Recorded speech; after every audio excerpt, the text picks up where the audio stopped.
Olá pessoal, estamos em mais uma devocional. Meu nome é Michele Contígio aqui no nosso canal.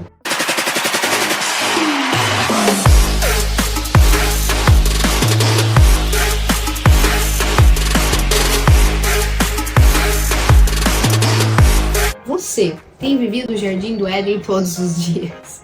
Vou falar um pouquinho sobre isso, tá bem? Mas antes de mais nada, vamos orar? Vamos entregar esse tempo de devocional diante do Senhor? Colocar na presença dele? Você já orou hoje? Vamos orar, já pega a tua Bíblia, já põe aí, porque a gente vai ler hoje, tá bem? Vamos lá? Senhor Jesus, muito obrigada, Pai, por esse dia, por esse momento. Em nome de Jesus, eu repreendo agora todo ataque de Satanás. Que as pessoas consigam ouvir esse vídeo até o final, em nome de Jesus. Toda distração, toda iniciativa das trevas de retirar essa palavra, em nome de Jesus. Amém. Amém? A gente vai ler Gênesis 3, de 1 até o versículo 9. Então pega aí sua Bíblia e vamos ler junto. Ora, a serpente era o mais astuto de todos os animais selvagens que o Senhor Deus tinha feito.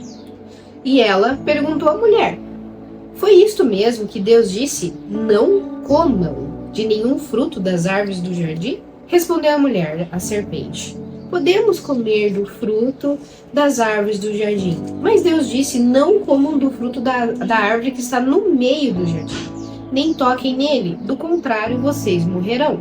Disse a serpente à mulher: certamente não morrerão. Deus sabe que no dia que dele comerem, seus olhos se abrirão e vocês, como Deus, serão conhecedores do bem e do mal. Quando a mulher viu que a árvore parecia agradável ao paladar, era atraente aos olhos e, além disso, desejável para dela se obter discernimento, tomou do seu fruto, comeu e o deu a seu marido, que comeu também. Os olhos dos dois se abriram e perceberam que estavam nus. Então, juntaram folhas de figueira para cobrir-se. Ouvindo o homem e sua mulher os passos do Senhor Deus, que andava pelo jardim quando soprava a brisa do dia, esconderam-se da presença do Senhor Deus entre as árvores do jardim. Então, o que nós vemos nessa passagem? Vamos lá. Primeiramente, que Satanás era muito astuto. Então o que ele fez a primeira vez foi perguntar para Eva o que Deus tinha dito. E ele deturpa essa parte. Satanás, ele sempre sabe aquilo que a palavra diz e aquilo que Deus disse. Mas o objetivo dele é trazer a dúvida.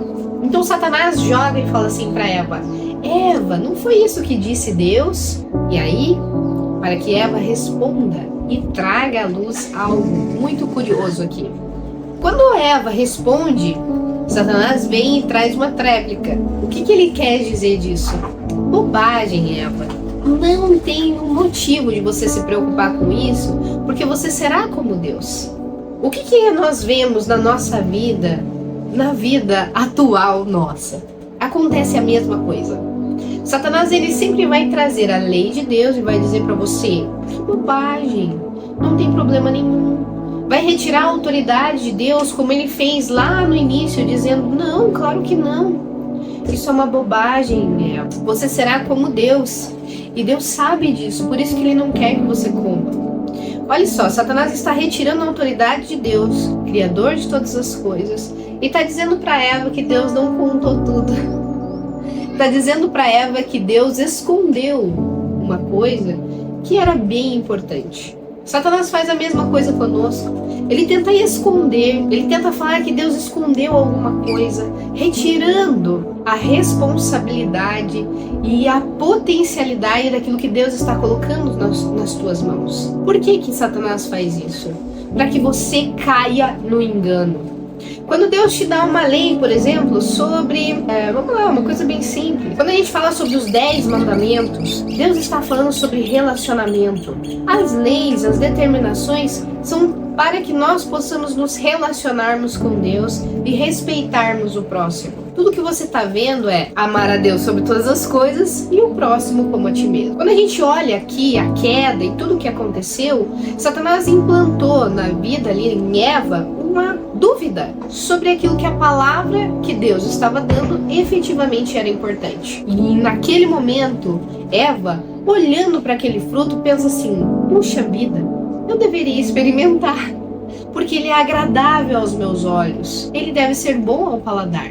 Se essa árvore é boa para ver, ela deve ser boa também para aquilo que eu posso experimentar dela. É isso exatamente que Satanás faz quando ele apresenta o pecado para nós. Quando ele diz: por que não fazer? Olha o esplendor dessas mulheres que estão fazendo isso, os homens ricos e maravilhosos que fazem aquilo, olha o que eles têm feito. Existe uma propaganda dizendo que existe um sucesso no pecado. Mas isso é mentira. Você já pensou sobre isso? Porque você, na verdade, não sabe o que acontece na vida dessa pessoa. O sucesso é medido por aquilo que você vê. Foi o que aconteceu com Eva ali. Ela viu aquela árvore e falou: nossa, é boa, é agradável aos meus olhos. Por que não experimentar? E é exatamente isso que Satanás faz. Ele diz para você: é agradável aos teus olhos. Por que você não experimenta? E aí ele começa a utilizar palavras do gênero: não tem problema, que bobagem, por que não experimentar? A vida é só uma, e muitas outras coisas. Veja só, que aquilo que Eva vivenciou, e muitas vezes a gente diz: poxa, Eva, você não devia ter caído e tal. Pois é, nós fazemos a mesma coisa todo dia. Já pensou nisso? Já pensou que você tem escolhido todos os dias alguma coisa que é o mal? E não adianta a gente pode pensar assim: poxa, mas será mesmo? Todos os dias, quando nós nos afastamos cada vez mais do Senhor, as nossas escolhas se tornam cada vez mais para o mal. Todas as vezes que nós damos as costas para Deus, automaticamente nós deixamos o Senhor para que isso se torne algo corriqueiro. E aí mora o verdadeiro perigo. A gente vê que Eva, na verdade, demorou somente um período de tempo para ela fazer toda essa besteira, para a queda da humanidade, né? Cometer todos esses erros. O que acontece nas nossas vidas? Muitas vezes a gente precisa de 1 minuto para tomar a decisão errada. E aí, as consequências do que nós fazemos, nós teremos uma vida inteira para colher. E ó, vou falar uma coisa bem específica para você agora. O Senhor Jesus, ele perdoa os nossos pecados, mas as consequências dos nossos pecados, a gente muitas vezes vai ter que pagar. Vou te dar um exemplo, assim: uma pessoa matou a outra, pediu perdão a Deus. É verdade, o Senhor perdoa, mas as consequências do que fez, essa pessoa vai pagar. Vai pagar na justiça, vai sofrer uma ação judicial, vai ter que muitas vezes conviver com a família, o ódio das pessoas, o reconhecimento por ser um assassino e muitas outras questões. Mas isso que eu tô falando de consequências do pecado, você vê, por exemplo, em várias outras situações. Sexo sem compromisso pode gerar filhos, porque sexo gera filhos. E aí? É uma vida? Existe uma consequência. E o filho é a menor das consequências, porque uma doença é muito pior. E a gente tem também outras consequências. A gente tem outras questões em que existem consequências. Determinadas ações, atitudes geram consequências. E muitas vezes nós vamos ter que conviver com essas consequências do pecado. Entende o que eu tô falando? Então, quando a gente trata sobre isso aqui, quanto mais nós nos distanciamos de Deus, mais nós tomamos decisões erradas. Quando a gente vê aqui, Eva estava longe de Deus nesse momento. Deus não havia visitado ainda os dois, né? Ele vinha, a Bíblia diz que ele vinha ao entardecer. Não era o horário.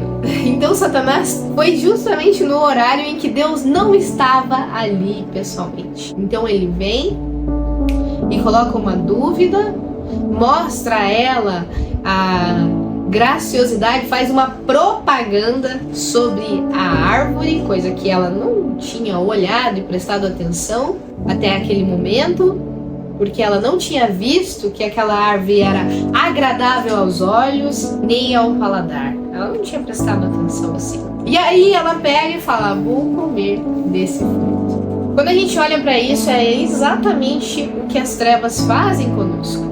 ela apresenta algo, ela diz por que não ser como essa pessoa, por que não fazer como essa pessoa, por que não agir como essa pessoa, que fazer o bem não vale a pena, que fazer as coisas que vêm do Senhor não vale a pena.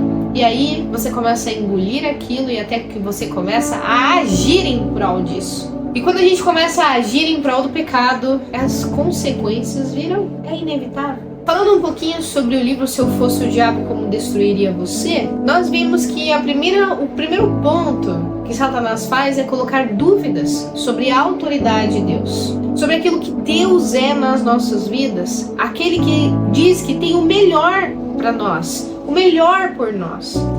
E esse Deus nos ama. Então a primeira coisa que Satanás tenta fazer é dizer que Deus não nos ama e que ele esconde determinadas coisas de nós. Foi o que ele fez com Eva. Ele diz, não, claro que não. Deus sabe que você não morrerá. E escondeu de Eva o resto, né? Não contou o resto disso. Lembre-se sempre disso. Cuidado com as sugestões malignas.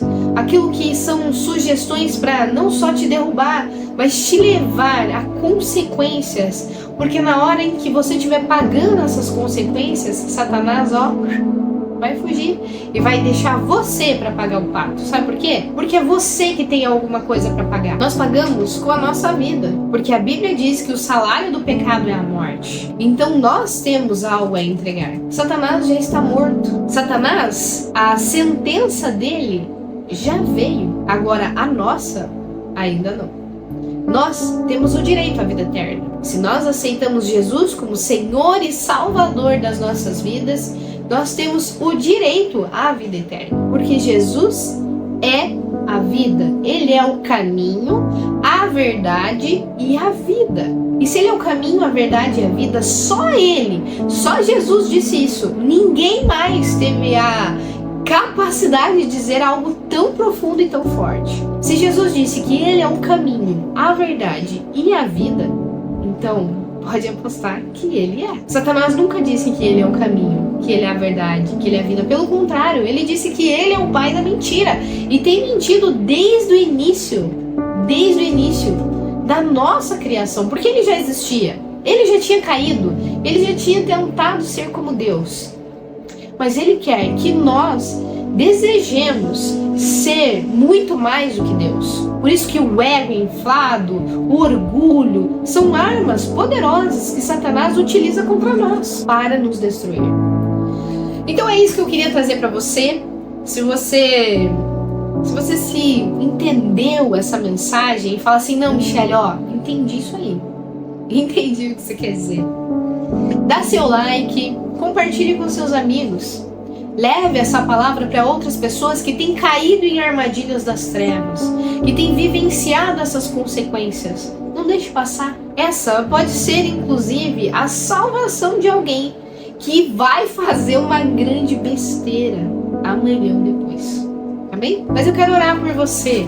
Você que quer uma reconciliação com o Senhor, que gostaria de apresentar suas petições diante de Deus, eu quero orar pela sua vida. Amém? E entregar isso daqui diante do Senhor, as suas escolhas. Saiba que você tem ótimas escolhas para serem feitas. Fazer o bem. E a sua escolha é hoje. Amém? Vamos orar? Senhor Jesus, eu entrego a vida dos meus amigos, daqueles que estão olhando, Senhor, esse vídeo, assistindo, cada um deles em nome de Jesus. Pai querido, resgata, Senhor. Levanta sua mão poderosa sobre a vida de cada um que está ouvindo esse vídeo, Senhor, pensando sobre as suas tentações, as suas dificuldades, aquilo que Satanás tem colocado e implantado no seu coração em nome de Jesus. Eu te peço agora, Senhor, que toda ataque de Satanás caia por terra.